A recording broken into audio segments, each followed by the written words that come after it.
All right. So we are doing our educational session right now. So I apologize because I am really a time commitment person, and I hate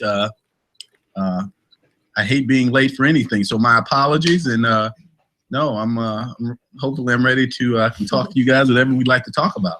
Great. I like wearing these headphones because I think I'm a football coach. If I had like a thing like this, my dad was a head football coach for 20 years, so I know the drill. All right, here we go. I know. You ready to go, man? Yelling, okay, can I yell out Action Jackson? Whatever. I can always delete it later, so it's cool. Hurt my feeling. All right, Ben, will you switch the camera there so you can see me? No. There you go. There you go. All right, here we go in 3, 2, 1. What's up, y'all? Welcome. What's up, y'all? Welcome to the Sports Medicine Broadcast. NFL Ready with Shone Gipson. Josh Yellen is here, and he was just complimenting me, but it was kind of in a mocking way about the way I introduced the podcast. Man. It's a tagline. What's up, y'all? Welcome to the Sports Medicine Broadcast. I'm your host, Jeremy Jackson. Action Jackson! All right, wow, you really did yell it. So, all right. This episode is sportsmedicinebroadcast.com/NFL Ready. We're talking with Shone Gipson, a graduate of the University of Houston. And he is now the head athletic trainer at the Buffalo Bills. So, Shone, I want to hear just a little bit about your athletic trainer story. I see you went to University of Houston, Stephen F. Austin, and then you did your summer internships with the Redskins, the Giants, the Bills, and then now you were the assistant, and now you're the head athletic trainer at the Buffalo Bills. So, what are we missing there in your timeline as an athletic trainer? Well, that's pretty much my timeline. The only difference is, I came from a small town in Bay City, Texas, where I was an athletic trainer, and I was a student trainer for 4 years, and had the opportunity to start my undergraduate degree at the University of Houston, and it's kind of where I got my start. I did do those summer internships while I was in undergrad, and moved on to do my graduate work at Stephen F. Austin, and in between there, I worked at I did my internship at the Bills for a full season in 2002. And I went and I was an assistant working men's basketball at Texas A&M in College Station in between that. And an opportunity came open at the Buffalo Bills for an assistant. I was very hesitant. I was used to the nice Texas weather and 75 and 85 degrees. And the president at the Buffalo Bills convinced me that he thought that I had a bright future at the Bills and that I'd do an outstanding job there. And so I was talked into moving back up to Buffalo in 2004 as an assistant. And I've been here ever since, been promoted, but it's been a great experience. And I've enjoyed myself here, and I enjoy my job. I enjoy the profession. So. All right. So real quick, you have like a 1 year gap in between. So like in 1998 and 2002 between your work with the NFL. Why did you end up taking those summers off in between? Well, in 1998, I did my first internship with the Redskins. In 1999, I took it off because I was studying for my NATA exam. In 2000, I was still in graduate school. But I took Sandy Miller, the athletic trainer at Stephen F. Austin, gave me an opportunity to perform an internship. And I was only there for 6 weeks at the New York Giants, but I got a lot out of that position, a lot out of the internship. And in 2001, I was graduating. So I was just really looking for jobs and looking for positions. I wasn't really looking to do a year-long internship. And I got a call. I was recommended by Ronnie Barnes, the head athletic trainer at the New York Giants. Bud Carpenter, the head athletic trainer at the Bills, had heard a lot about me, and he thought that I would be perfect for an internship up at the Buffalo Bills to improve my resume. So it was great. All right. So Dr. Yellen also brought some of his students. Yellen, why don't you introduce your students, and then you guys can go ahead. Hey, Sean. So you've probably met a couple of them. To my left is Rachel Poe, and these are all second-year MAT students. Rachel Poe, her current assignment is with the University of Houston Sports Medicine. She works specifically with football. To her left is Cody Painter, another second-year MAT student. Cody's current assignment is with the Houston Texans with Jeff Kaplan and Roland. And then to his left is Elena Frank, and Elena's current assignment is with Rice University Sports Medicine, specifically with Rice football. So they all have interests in going into the NFL, and I think they can gain quite a bit from some of your insight, just so everybody listening knows. And so Jeremy, and the 3 second years coming out, Sean and I disagree on almost everything, with the exception of the fact that we are passionate about athletic training. So we constantly are looking at the same picture, typically through 2 different lenses. What I admire about Sean is that I think both of us are willing to meet in the middle somewhere and figure out, how does this work? And so some of the conversations that we have over the phone are outstanding. I mean, they're epic. They're really, yeah. Well, yeah, and like Josh said, we do have some interesting takes. The one thing I do respect about what Josh and he's done at the University of Houston is, I think the one thing that he'll tell you is we're both passionate about athletic training education and about students. How we get there sometimes is a little bit, with some other things, it is a little bit around the way, but I have so much respect for the job that he's done and at the University of Houston. And ironically, Jeff Kaplan and I were just running. He ran to his room, which is next door to mine, and I'm here because we both have talks that we have to do. But I'm excited because one of our players on our team actually went to high school with Cody. Oh, really? Yeah. Wow. That's right. So, Who's that? Marquise Goodwin. Oh, yeah. He graduated a year above me. Huh. Yeah. And so, Yeah, I graduated in 1992. You got anybody? I mean, they're all. Yeah. Josh, you're old. I was a sophomore in high school. Thanks, buddy. At least, I mean, you're only 2 years behind me. Appreciate it. Yeah, half the people that are in our program weren't even born yet. So, Well, great. So I think these 3, they have some questions for you, Sean. Okay. No, go ahead. Yeah, I'll start and I'll ask. You have your summer interns and your year-long interns that you hire. Out of those, the ones that excel and impress you the most, what commonalities do they have that you can share with us?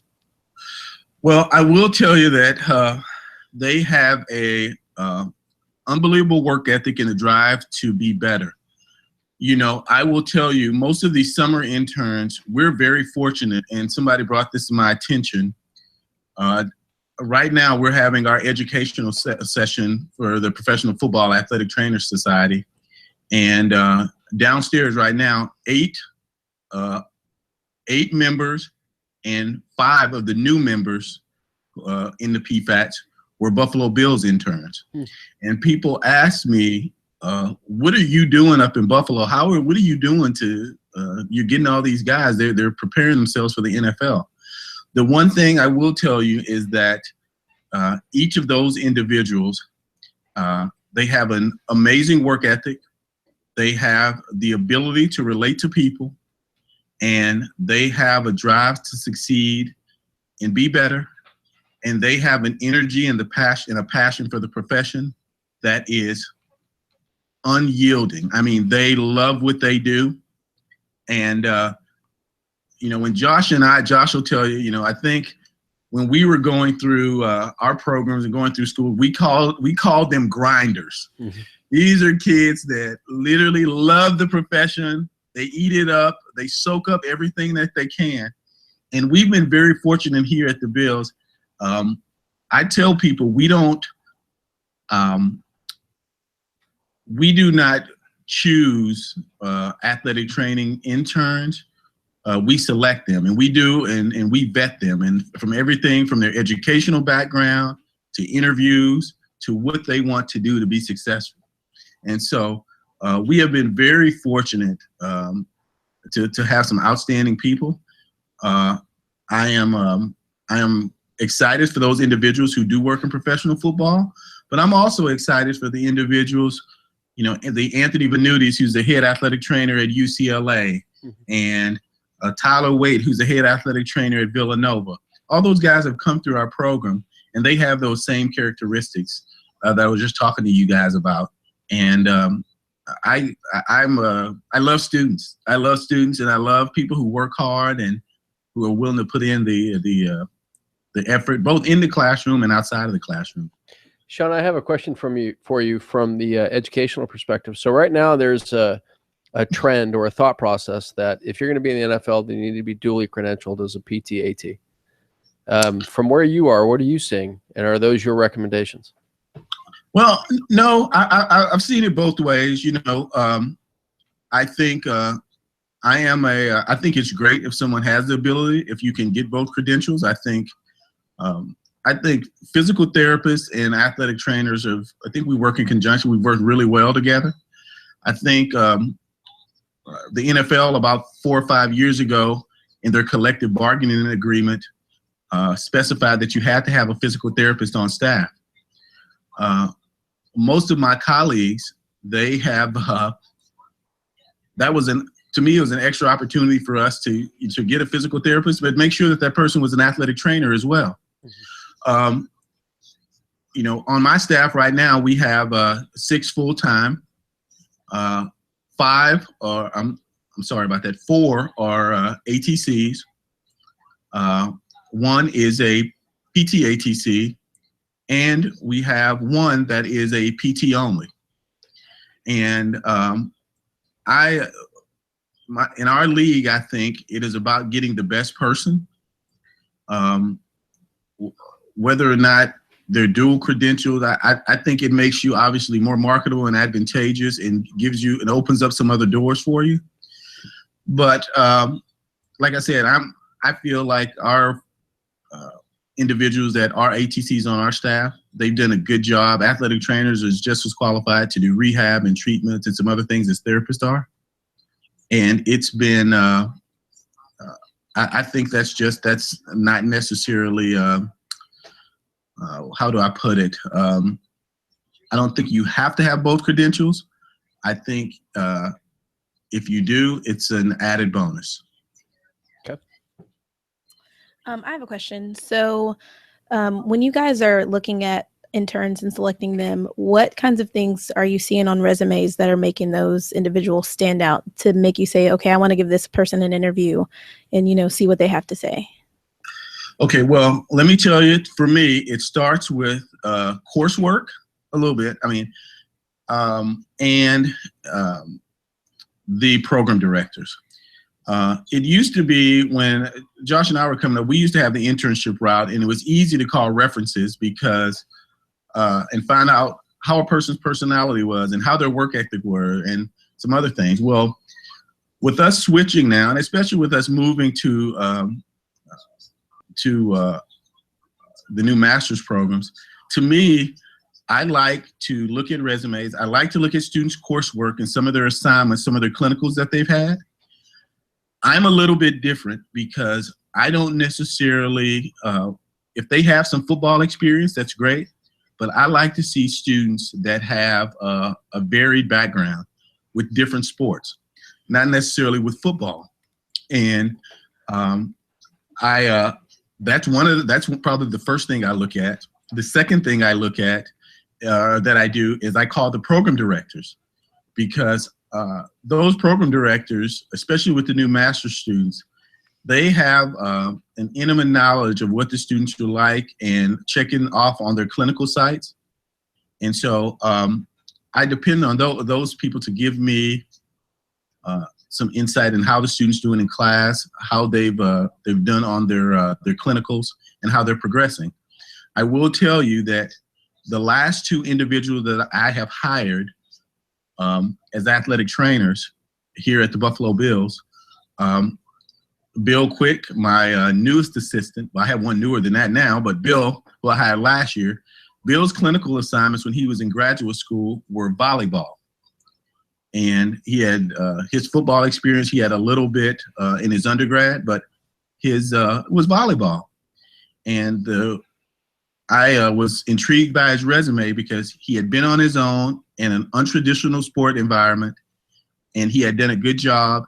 And Danny Poole, the athletic trainer at Clemson, when I called him, assured me that, Shone, he hasn't worked football, but this is somebody, if I had the opportunity to hire, I would. And so it kind of opened the door. I think the other thing about students that are applying to us are, you know, to gain an interview, I think resumes are huge. I don't do too well with, I get a lot of resumes with mistakes. And to me, what you put on your resume is a reflection of yourself. And, you know, I'm looking for somebody to set themselves apart from other candidates around the country. We take 7 to 9 people. This year, I think we're taking 7 right now. And our students counted the other day. I had, you know, 340 resumes. So it's tough to separate out of there. And I depend on some references. Okay.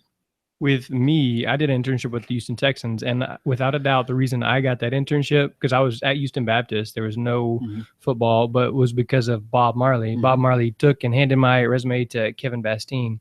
And so, and Kevin now is the head athletic trainer with the Detroit Lions. Correct. Yep.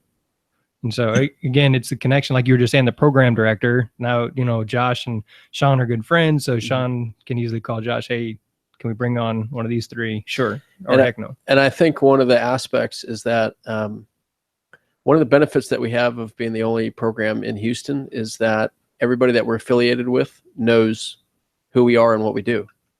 And so although somebody may not interact with one of our approved preceptors, whatever it is, these students are so visible throughout the community that what it really takes is one interaction, and all of a sudden somebody like Rachel, Cody, Elena, somebody calls on their behalf to say, look, this is somebody that I had a chance to work with, and you need to be able to take that. And I think there's some buzzwords, Shone, that you used when somebody says, you know, if I had a chance to hire them right now, I would, because I think that's a, you know, incredible endorsement. And I've used those types of phrases before, that when people call me, you know, I'm very open with them. Ask me specific questions and I'll give you specific answers, because I want to be able to do the best job I can for somebody like Shone, because the more successful our students are, the more successful our program will be. So I think that's some really good advice that you're giving, Shone. Well, I will tell you this, and I will say to your students is, you guys have an unbelievable opportunity there in the city of Houston with Memorial Hermann, and you guys have Rice as a clinical site, and you have the Ironman Sportsman. I mean, there's so many opportunities. I was very fortunate to work. He was a lot younger and I was a lot younger, working with Dr. Walter Lowe.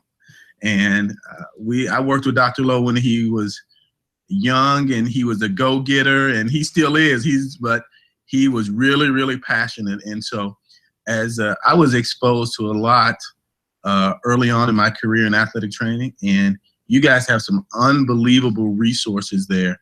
I walked into your classroom last year when I spoke to you guys, and I was blown away about the facilities and the things that you guys have been exposed to at the University of Houston, that I got a great education, and I'm very appreciative of Mike O'Shea and the HSP for giving me an opportunity. But you guys have some amazing resources that I'm frankly jealous of. Shone, I'm going to address the elephant in the room. Sorry, Rachel, do you have a question? Oh, no, go ahead. I'm going to address the elephant in the room, Shone. Okay. And that is the move to the entry-level master's degree. Okay. And that obviously from my end as an educator, you know, I see, again, I see the picture through a different lens. And so if you were to give some advice to the students that are coming out of entry-level master's degrees, give them 3 things that they can walk away with. We already talked about work ethic. We talked about resumes. We talked about connections, and we talked about diversity of experience. What are some other key factors for somebody that's coming out of an entry-level master's degree that they need to know from your end? Well, the key thing is make yourself our experiences. I think I know a lot of you guys have expressed an interest in the NFL. I will tell you that I have no doubt that from the standpoint of Dr. Yellen and the University of Houston and Dr. Nabla, they're going to prepare you to pass your test and to become certified. The key things are your experiences after. So I lean on students sometimes when they come out. At our level, Texas is the hotbed right now. It's the hotbed for athletic training because there's so many high school jobs out there, and there's so many opportunities right there financially where you can start work right away. If you do have an opportunity, if you have the desire to work at this level, I encourage you to potentially look to do an NFL internship after you finish your degree. I look downstairs right now, and I see young ladies like Tiffany Morton at the Kansas City Chiefs down in our meeting just now, and Tiffany talks about she was at a high school in Florida, and she finished her degree, and she got her entry-level master's at FIU, if I'm not mistaken. And she worked at a high school part-time, and she could have worked at a high school the rest of her life. But she put her resume out there and decided the National Football League is something that she wanted to give a try. And, at the time, there was probably one female seasonal intern in the NFL. And I think this year, in talking to the guys downstairs today, I think they're going to be like 6 this year. So I think it's about, knowing what you want to do, knowing what your dream, what your desire to do is, and to give yourself an opportunity, put yourself out there as far as applying. I do agree with Josh will tell you, we've been very fortunate to have some great students come out of our entry-level master's program that we deal here with Damon College. And like I said, I am a little stubborn about it because I came from a program and I was an undergraduate guy through and through. And it's very hard for me to see the change. Josh will tell you I can be a little stubborn about it. I have my own issues with the Katie a little bit, but I will tell you that I'm a big believer in, to me, it's about the education. And I've seen, I do understand that the entry-level master's program, whether it be at University of Houston, which I'm going to support more than anywhere, or Texas A&M or Stephen F. Austin, the entry-level master's programs they're our future, and they're going to make the profession better. Shone, let me ask you a question real quick. Going back to the undergrad experience. Mm-hmm. So how many hours, right, clinical education hours do you think you got? You see Cody, 2000. Well, I'll tell you this. I bet. Well, let me tell you. I worked for one Mike O'Shea. Uh-huh. So and 8,000. I will tell you. So it was. How often did you show up at 4:30 in the morning? I showed up at 4:30. My first week on campus was in 1994. Uh-huh. And when human resources was non-existent. Go ahead. So I started off, and my first week there, I think I worked about 70 hours my first week. Now, we had no coursework and no classes, and we had scholarships and things like that. But I worked, I got a lot of clinical hour experiences, and I think I was better for it. I think I was very fortunate that I look back on it, that Josh will tell you, especially when we were coming out, some of our head athletic trainers would give us a walkie-talkie and say, go out to a field, and we had no idea about an AED or something were to happen during a team run. So those are things I'm very thankful for, that nothing did happen while I was an undergraduate student. And that's one of the things I think that they do want to prevent by having some standards with the entry-level master's programs. But Cody, I will tell you this. It was well over 2,000. I only said that because 1,800 is the minimum for taking the LAT in Texas. Right. And I tell people all the time, if you want to know what my Texas licensure means to me, I am very fortunate, but I passed my Texas licensure before I got my NATA. And it's a big deal up in this part of the country when you tell somebody that you have your Texas licensure. These people are in awe about it because everybody gets nervous about moving to the state of Texas because there's a test. But I still maintain my Texas licensure up here in New York State, and I forever will, because that was a big achievement for me. It was a big achievement for me. It was a big achievement for the University of Houston and Joel Bloom and all those people who helped me attain it. All right, so Josh, you kind of addressed it. Shone, you've kind of hinted at it, but in some of the old school people think that the entry-level master's students don't know how to work. They don't know how to put in that work. Right. And so in your experience, is that something that you've seen, that those kids that are coming at the entry-level masters? To answer this, so hang on. I know, I'm asking Shone. Yeah, there you go ahead. I'm foaming at the mouth. Go ahead, Shone. I just cannot. Do they display that inability to put in the work? Because when I did my internship with the Texans, like you said, it was 100 hours a week during training camp. Are they able to make that difference?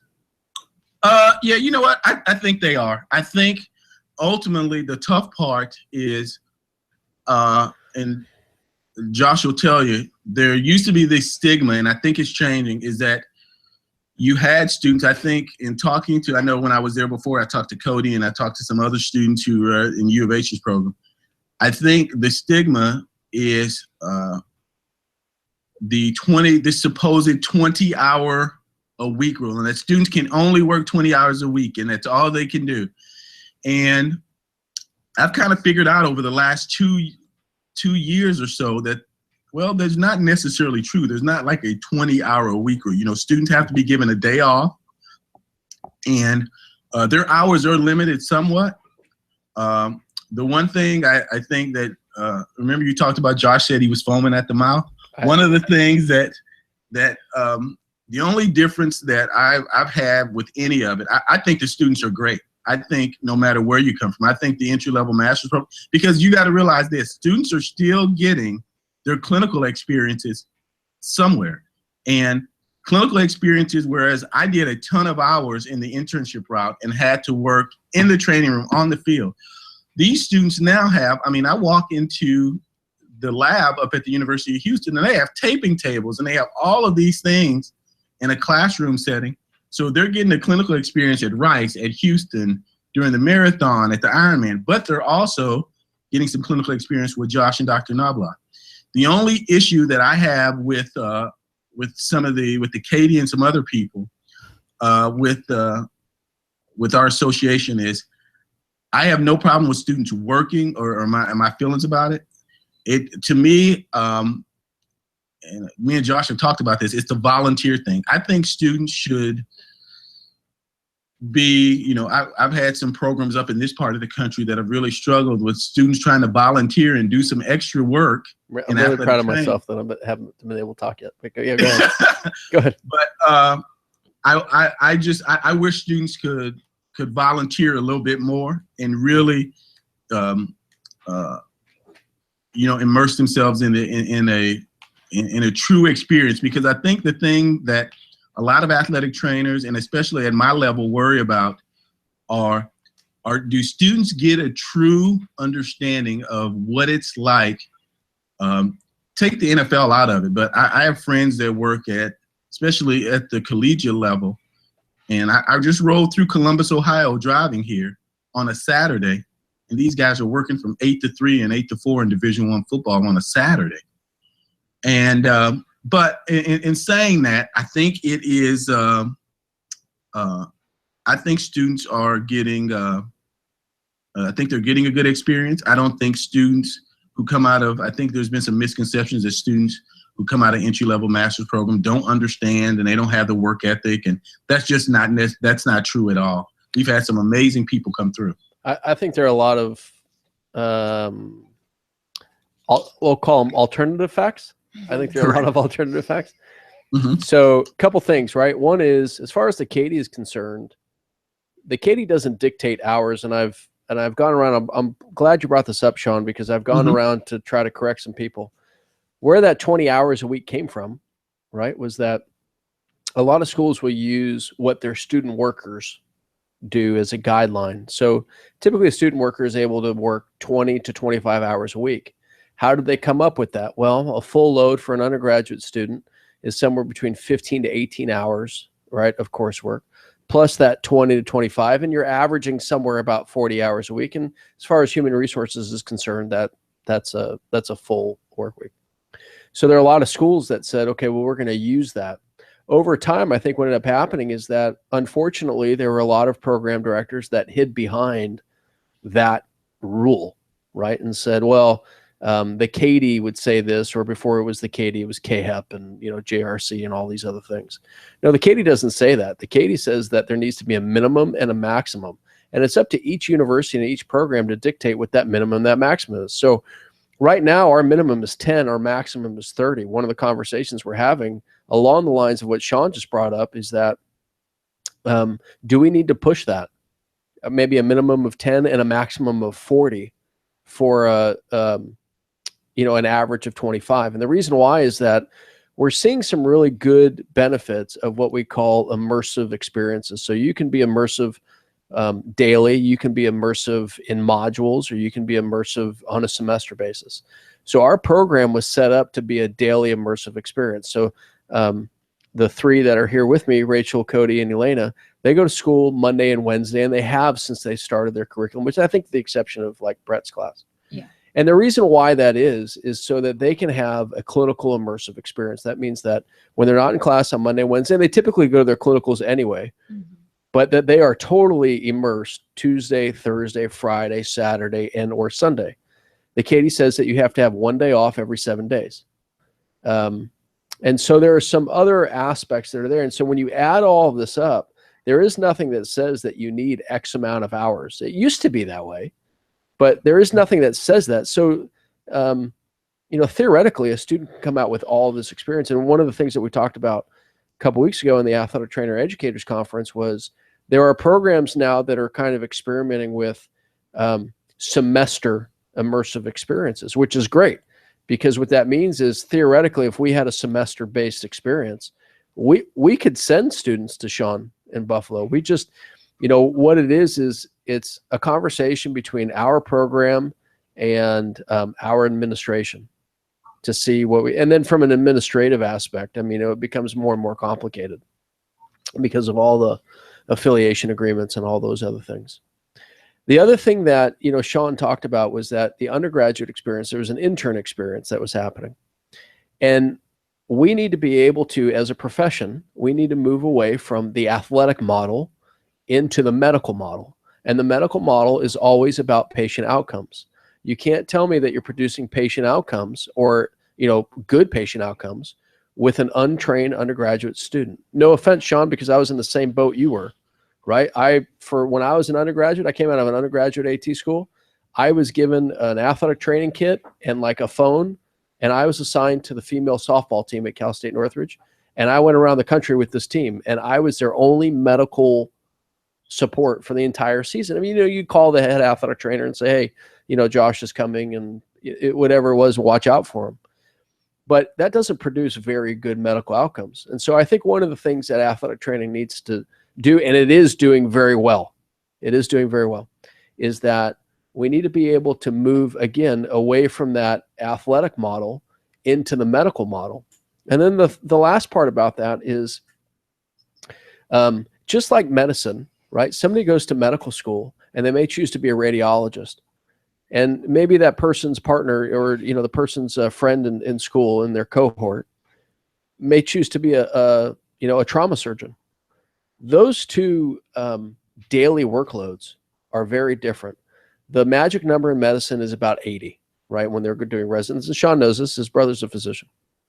And so the magic number is 80. And so there's this fine balance of saying, okay, you're in school X amount and your clinical education, because it gives you a good idea of what it's going to be like and time management and all those other things.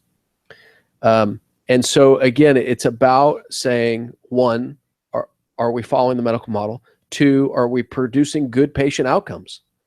Three, are we giving students a good experience so they understand that, you know what, there are going to be times that if I'm in school for 11 hours, right, and plus all the exams, and I got to write this case study, and Yellen's on my butt about this. They always make fun of me. They've been reviewing for the BOC, and it's like apparently I say this a lot, like, you better know this, and then I throw up 50 slides. You scroll through them. Yeah, and then all of these other things on top of the 40 hours a week, on top of, right, they're constantly getting emails. Hey, we've got the Memorial Hermann, Houston Rockets thing. I want you guys to be at the marathon. Here comes the Ironmans.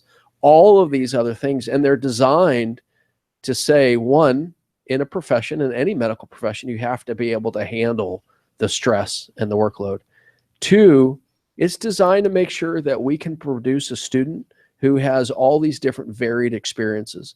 And three, it's very, very important to me, as long as I have breath in my lungs and I'm the director of this program, we will follow the medical model. And I won't go away from that. And I think one of the biggest issues that we're facing right now is that we're producing students whose content knowledge are far and above anybody we've ever seen. They know more than any, I could put 20 athletic trainers in a room, and we may be specialized in our own individual areas, but we don't know what they know overall. There's no way. And now, how do we make that transition to practice? I think the next big thing in athletic training is going to be the residency models. So if somebody wants to be in the NFL, they'll be able to, they'll be able to have that, year-long intern, but there'll be some sort of educational component to it. If somebody wants to go into occupational medicine, if somebody wants to go in the military, if somebody wants to go primary care, all those other things. And I think that's where we're heading.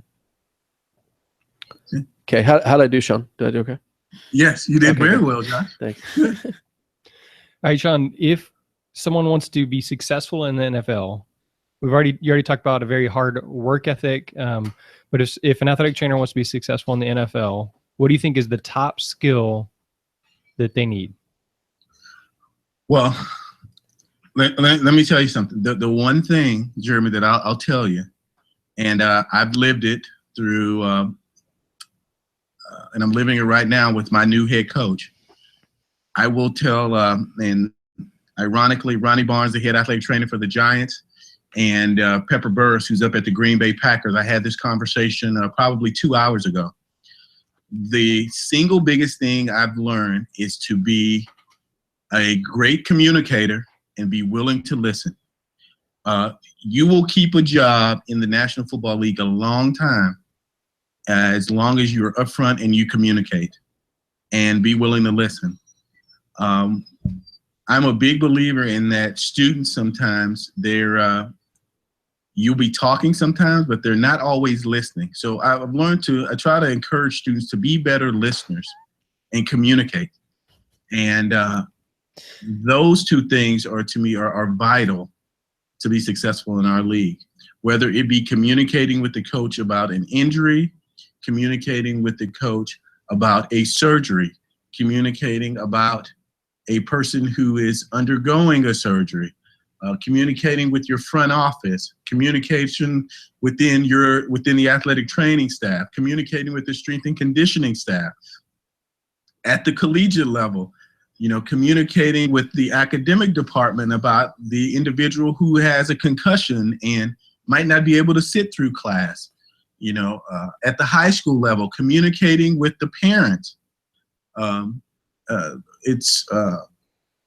To me, it's vital to do well in athletic training. I think Rachel has a question for you. I do. Okay. I was going to ask, how important do you feel it is to be involved in professional organizations and take on those kind of leadership roles, not just in the NFL, but just in general as athletic trainers? Well, I tell people this. I got involved in working for Mike O'Shea at Houston and Sandy Miller.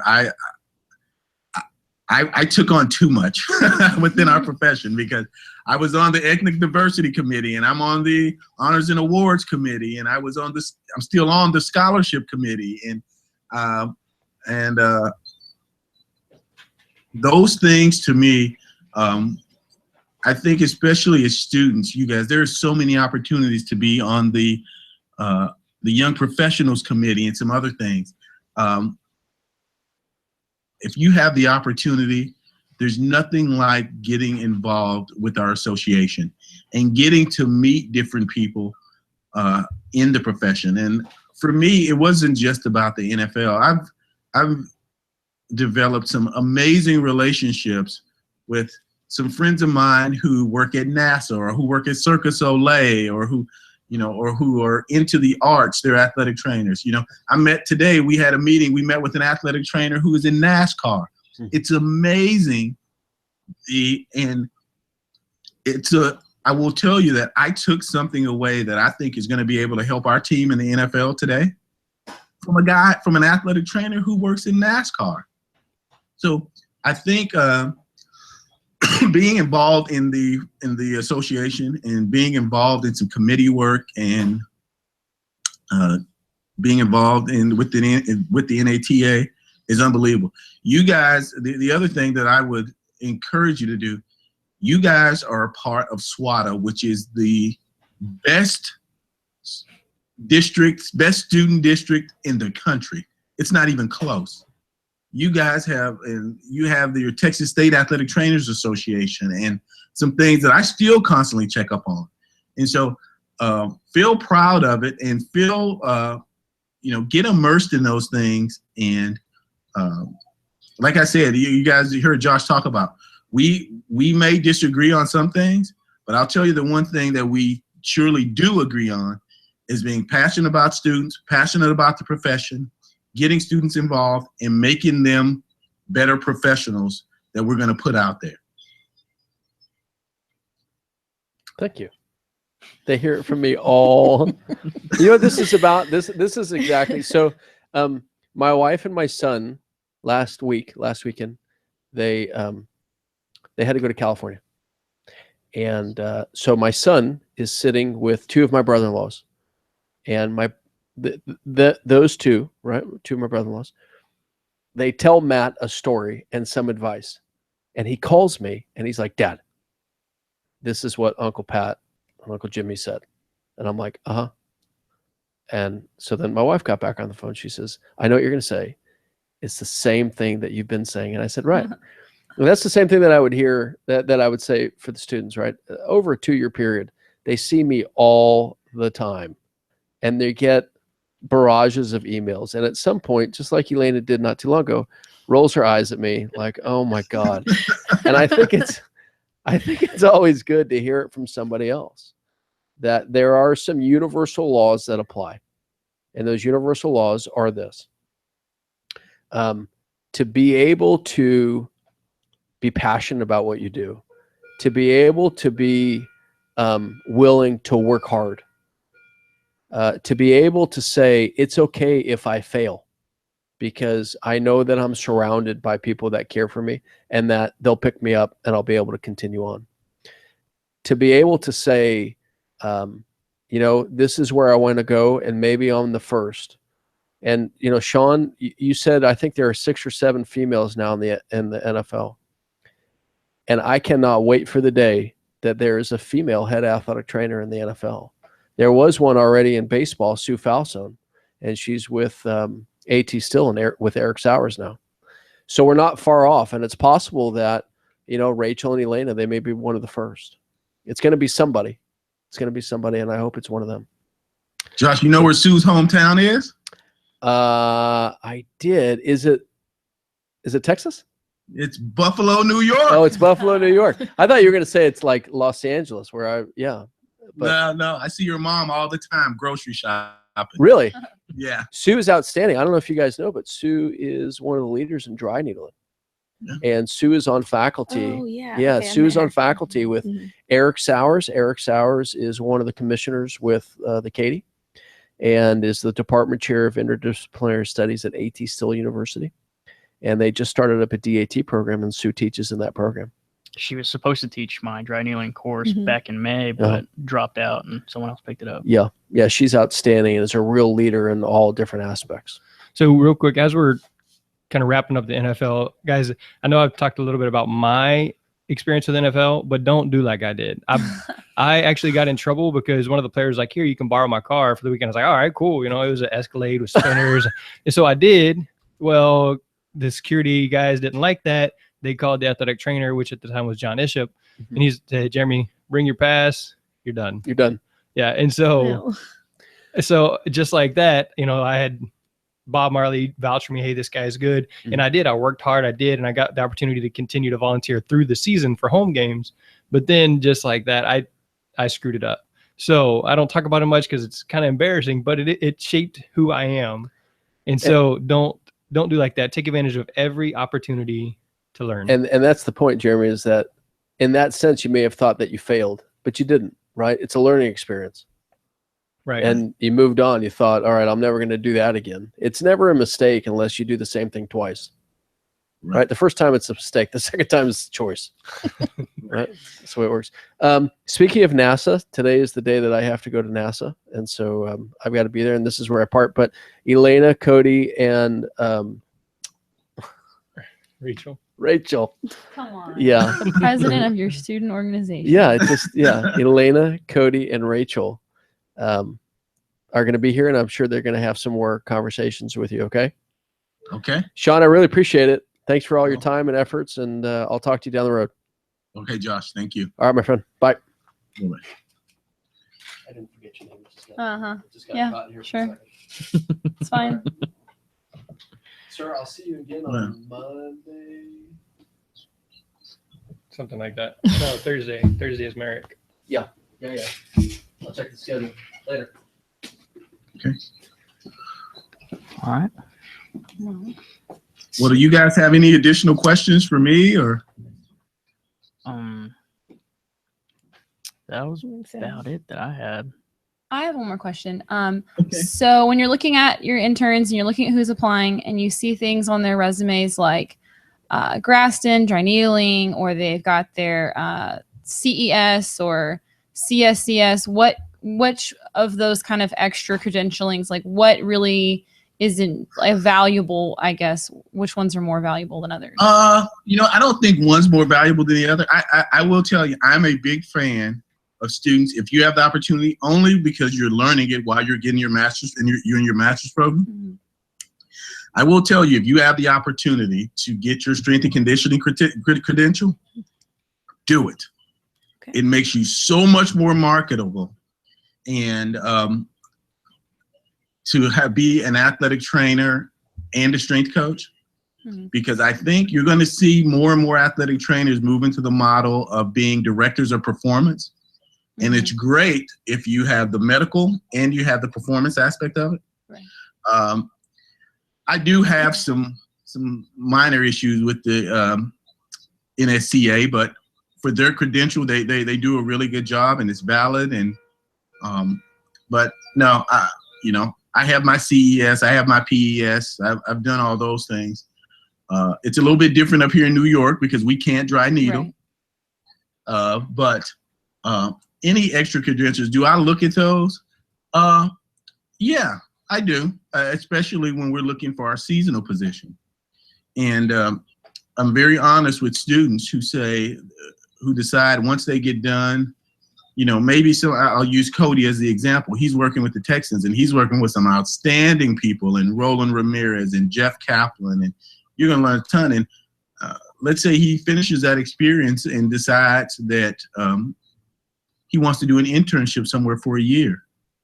In our room right now, I think 92% of the people, and I think it's even higher than that now, who are working full-time in the National Football League have done a year-long internship somewhere. Mm-hmm.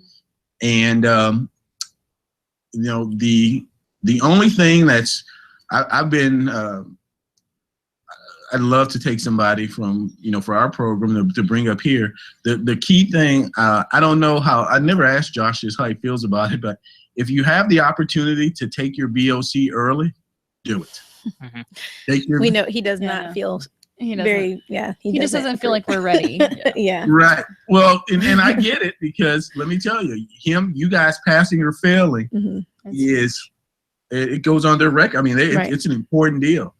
But I will tell you that it's tougher for me in my position, because whoever comes in here to work with us for a year, we don't even call our position an intern position. We call them, we have some fancy name. We call them an assistant athletic training something. But the key thing for me, even though it's somewhat of an intern position, we give them the freedom to make some decisions. And it's not that we're everywhere in the NFL, I can tell you that. But it's very important that they have their ATC. And most people in Texas, most of you guys have your licensure already. I know Cody has it. If you grew up in the state, you have it already. But no. So that's my biggest advice. Extra credentials are great, but anything that you can do and you can utilize to make yourself better, I would tell you to do it and go for it. Yeah. In our program, Dr. Yellen says it's taking it in February is not part of the process, because currently we're taking our seminar class, preparing us for the boards that are coming up in March and April. Remember when I told you guys there's some things that we fundamentally that we can disagree on? Yeah. There's some things I could, but no, I do understand it. I see both sides of it, and I think it's great. I've here at Canisius College and Damon College, they do the exact same thing. We have time for more questions. Sure. Shine, you still got a few more minutes? Yep. I got a few more minutes. Okay. So I know we kind of talked about it earlier. You like to see students that have a wide variety of clinical experiences, not just with football. So how do you feel about a student that maybe they work D1, football for an internship, or maybe, they went to a high school for a year or two. Do you still think those students, I guess, I don't have a chance when they're applying for NFL internships, if that's what they want to do? Do you guys still consider them, as highly, or would you really rather see that collegiate experience somewhere at collegiate experience? No, I think, once again, we've had so many students through here. I try to give you guys examples. And there's a young lady right now who her name is Tamaria Hollis. And she was a GA, but she's getting ready to get hired on full time, and she's going to work football at Michigan State. And we hired her she was a student out of LSU. And she had worked track and field, and she worked soccer, and she worked softball. And but one of the things that I respected was that I interviewed her, and her experience that she raved about was her high school experience. And I will tell you that those experiences to me can do nothing but help you. Now that's just me. I know a lot of some other NFL teams that feel a little differently, but I will tell you is, especially in the state of Texas, especially at the secondary school level, you see so much, and you're exposed to so much. Mike Overman, who's a friend of mine, he was a student below me. He's at Magnolia High School in Houston, and he talks to me about the different injuries he's seen and things that he does, and I don't see some of those things in the National Football League. Right. But I think no, I don't think those experiences are going to hurt you at all. I think they can do nothing but help you. I think if you have been over at to continue to expand your network. Have any of you guys been over at Rice? Yeah, we both have. Yeah, and I worked with Rice football the entire season. And let me tell you, Scott McGonigal knows everybody. And I know that things have changed over there a little, but but Scott is tremendous. He was at the University of Miami, and he was he's won national championships and a ton of athletic training of the year awards. He's just but between that experience, the experience at the University of Houston, I have the utmost respect for John Houston and Mike and what those guys are doing. And that's what those are the experiences that they helped me with. Those are the things that I did. I was very fortunate to lean on those guys. And my last 3 experiences at the University of Houston were with Swimming and diving. Soccer. And what was my last one with it? Baseball. Okay. And I went to graduate school, and I never worked football in grad school at Stephen F. Austin. I worked women's soccer and softball for 2 years. But those experiences with those sports helped shape me and make me the athletic trainer I am today. And that's what I tell all of our staff here. All right.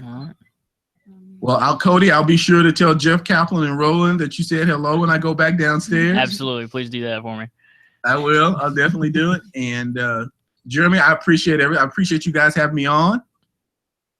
And let me know if I can do anything to help any of you. I'd be more than happy. Thank you. Absolutely. Thank you. Thank you. All right. Last thing, Sean, if someone wants to get a hold of you, maybe ask you some more questions or apply to your program, how's the best way to do that? The best way is you can email me, and the easiest email to get me at is billstrainer@mac.com. And so if you can get me there, and for any of the other students there, you guys let me know.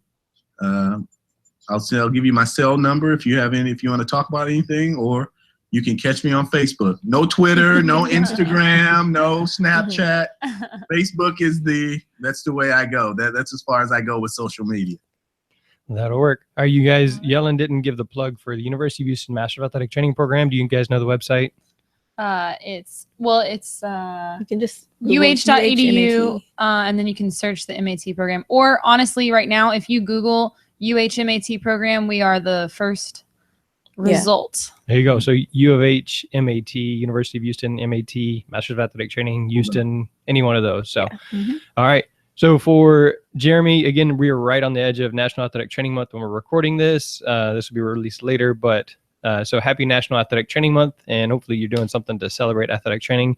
Shone Gipson, Buffalo Bills head athletic trainer, thank you so much for joining us. The University of Houston Master of Athletic Training students, thank you very much. Thank you. And Thanks, guys. And that's a wrap. All right, bye.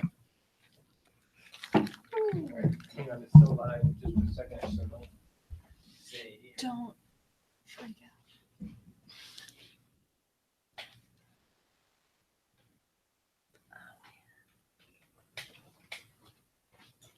Those headphones got me.